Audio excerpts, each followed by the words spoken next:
time, and Anna can see how the stem is growing before her very eyes. But when she insists on trying without her mother's guiding hand, everything goes wrong. The stitches go everywhere and the needle loses its thread. She throws it down in a temper. "I hate sewing," she grumbles. "Can we do drawing instead?" Just then, her mother's body seems to go rigid and she gives a sharp gasp. "Run to the church and fetch your father," she says through clenched teeth. "Quick as you can. I think the baby is coming." Even years later, Anna cherishes the memory of that day and that inconsequential conversation with her mother. Perhaps it was important because this was the last time that she had her mother to herself, before Jane arrived. But what she remembers most, as clear as if it were yesterday, is the cushion with its embroidered flowers and the silks glimmering in the sunshine. London, 1760. Chapter 1. There are many little civilities which a true gentleman will offer to a lady travelling alone, which she may accept with perfect propriety. But, while careful to thank him courteously, avoid any advance towards acquaintanceship. The Lady's Book of Manners, 1760. The carriage pulled to a sudden halt, and for a moment Anna dared to imagine that they had arrived. But something was wrong.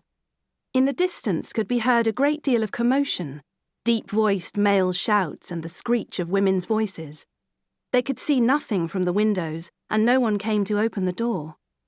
The four travelling companions sat without speaking, trying not to catch each other's eyes. Only the silent sighs of irritation and tiny tics, the tapping of toes, the drumming of fingers, suggested that this delay was out of the ordinary.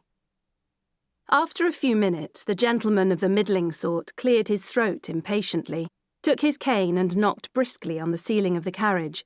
Rat-a-tat-tat, rat-a-tat-tat. There was no response. He leaned out and hollered upwards.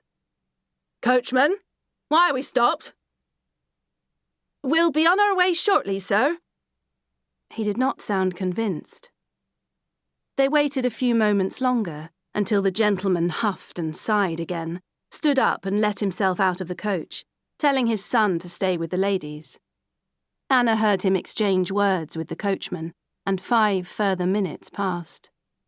When he climbed back inside, his cheeks were so flushed she feared he might be about to suffer a choleric turn. "Nothing to worry about, ladies." His tone was falsely calm.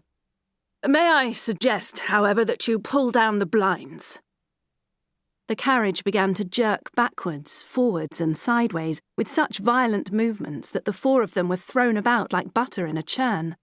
It seemed that the coachman was attempting the almost impossible task of turning around a coach and 4 on this narrow highway.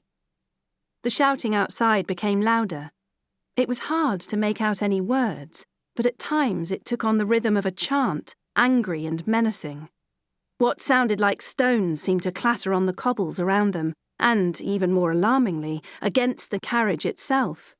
One of the horses whinnied sharply as if in pain. The hollering came closer now, and Anna could make out a single syllable repeated again and again. It was shocking how such a plain, everyday word could sound so very threatening in the voice of an enraged crowd. The coachman was hollering too, urging the horses to push on, pull back, hold hard. Everyone inside the coach remained tensely silent as they tried to brace themselves against the jolts. Both gentlemen stared fixedly forwards. The lady turned her face downwards towards her lap, her eyes sealed tightly as if in prayer. Although she too was trying to remain outwardly composed, Anna could hear her own heart hammering in her chest, and her knuckles, clutching onto the strap above the window, shone white in the gloom of the interior. She began to wonder whether this sort of thing was a regular occurrence in the city. She had heard that there were demonstrations and mobs that could become violent, but never thought for a moment that she might directly encounter one.